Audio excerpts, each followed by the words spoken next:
Up on the brief this morning, it appears the president has been receiving complaints from his ministers and heads of agencies about the frequency of summons by the committees of the National Assembly. So the breaking of the Ramadan fast at the State House yesterday, with the leadership of the House of Representatives, led by Mr. Tajuddin Abbas, presented an opportunity for him to appeal to the lawmakers to exercise some restraint in their regular summons, although it's within their rights, according to the president. President Bola Tinubu believes a little breather will help heads of MDAs to be more effective and efficient in their service delivery to the nation, as too much summons is for him quite disruptive.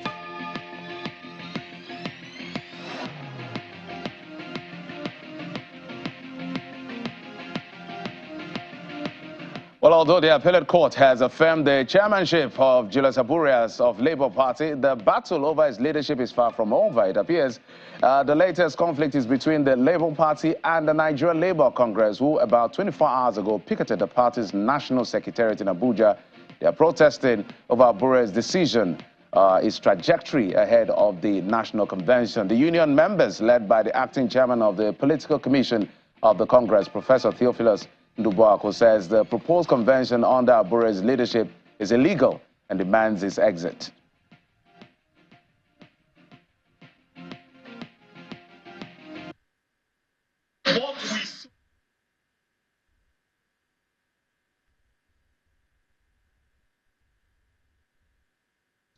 I'll bring you that, what he was saying there, that's the embattled leader or national chairman of the Labour Party, Abure, who sees things a bit differently. Describes NLC's call for his exit as rascality and undermining the law.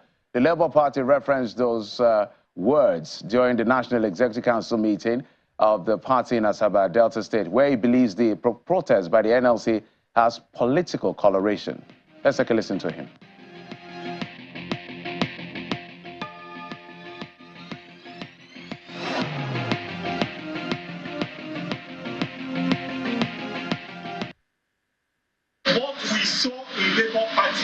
Was a show of rascality, an abuse of office, an abuse of the law of the land. The Nigerian Labour Congress is a subject of law. Nigerian Labour Congress, under the leadership of Joe Ajero, is not above the law.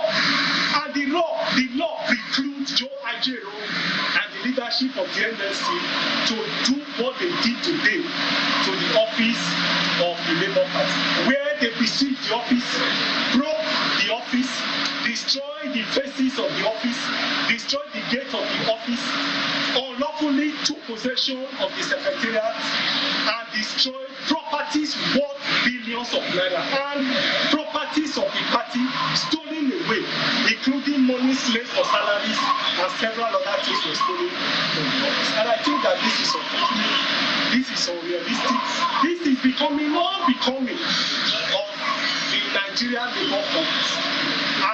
The laws are very clear that you cannot picket an organization that do not have your workers. We are not the employers of Nigerian Labour Congress, and therefore they have no legitimacy to have come to picket our office. Their staff is not in our office. We have no trade union dispute with the Nigerian Labour Congress. There was no notice whatsoever issued to us that we had a trade dispute with the Nigerian Labour Congress. This is clearly an abuse of the office. It's clearly an abuse of the law. I must also say clearly that over the past few years, the Nigerian Labour Congress have been claiming to be the owners of the Labour Party. I must state clearly that the NLC, I repeat, the NLC is not the owner of the Labour Party. That argument, I'm sure, will continue in the coming days. But days after it ordered a probe into the killing of soldiers in Okwama community of Delta State, the Senate Joint Committee that's comprising the Army, Navy, Defense, and of course the Air Force have met with service chiefs behind closed doors. The meeting, which is an investigative hearing, is to determine the remote and immediate cause of what it describes as a dastardly act against soldiers who were on a peace mission. In attendance were the Chief of Defense, Army, Naval and Air Staff, who briefed the Joint Committee chaired by Senator Ahmed Lawan from Yobe State. A mini silence was also observed for the souls of the slain soldiers. And in the meantime, the Senate passed the repealed and reenacted Students' Loan Access to Higher Education Act into a bill into law. The passage of the bill follows the consideration of a report of the Committee on Tertiary Institution and the Tertiary Education Trust Fund after it passed second reading last week in the red chambers.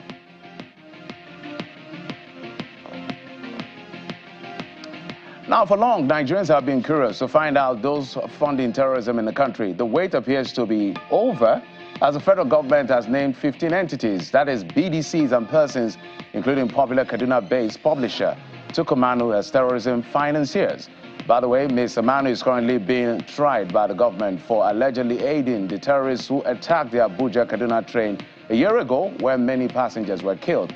According to a list by the Nigeria Financial Intelligence Unit, NFIU, the identities of the 15 entities include 9 individuals and 6 bureau de change operators and firms, according to the Punch newspaper. The Daily, National Daily this time, says the NFIU document shows that Nigerian Sanctions Committee met on March the 18th, 2024, and individuals and firms were recommended for sanction for alleged terrorism financing.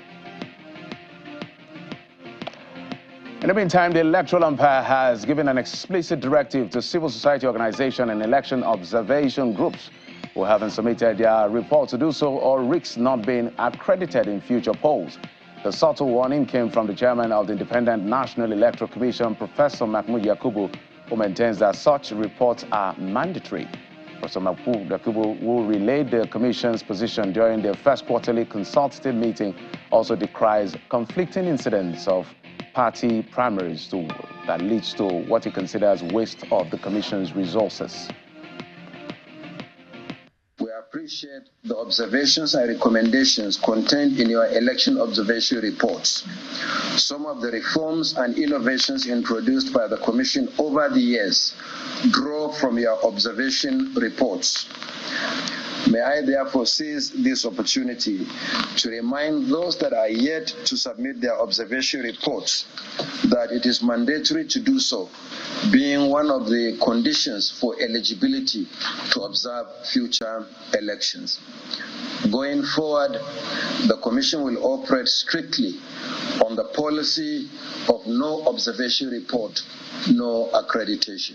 It's very important that we continue to work together as civil society organizations with the election management body, considering the need to deepen democratic practice in Nigeria. We have also taken very seriously the very important need for an inclusive democratic process driven by the kind of election that we all work together to have in this country. And of course, the fact that civil society organizations already work with political parties would also strengthen its observation of primaries, leading to the emergence of candidates in elections.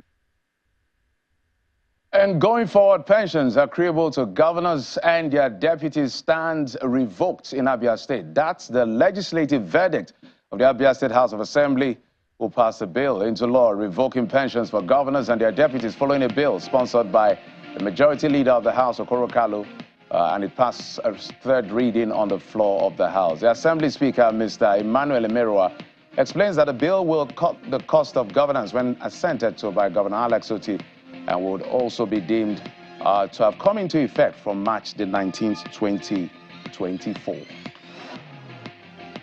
Let's now talk business. The central bank has lifted its foreign exchange restriction on the importation of milk and other dairy products in February 2020 in efforts to push down the prices of products. The notice is contained in a circular released by the financial market regulator and sent to all banks in the country. With the lifting of the restriction, importers can now access foreign exchange at the official Nigerian Autonomous Foreign Exchange Market, that's the NAFEM, for transactions related to milk and dairy products. And this is expected to have some level of positive implication for the dairy industry. And outside our shores, in what comes as a surprise to some, Mr. Leo Varadkar has resigned as Irish Prime Minister and Fine Girl leader following a challenging weeks for the ruling party. Mr. Varadkar cites personal and political reasons for his decision while assuring that a new leader, in his words, will be better placed to lead the party into the next general election. His exit from office and head of the three-party coalition does not automatically set a general election into motion because he will be replaced by a new leader. That's how it works in that climb. Let's talk sports. A good day indeed it was for the team. Nigeria at the African Games in the 4x100 relays. Tobilola Amushon anchored the women's team to gold in a 43.06 seconds. She combined with Justina Olayinka and for the medal. Liberia ran 44.03 seconds for the silver, while host nation Ghana got the bronze in 44.21 seconds.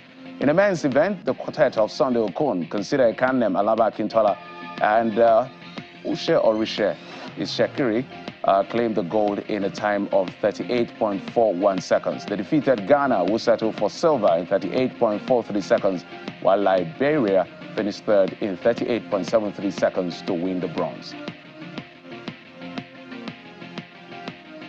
Well, those are the stories we've been tracking for you in the last 24 hours, as well as the things that will form part of our conversation on the show and later on in the day.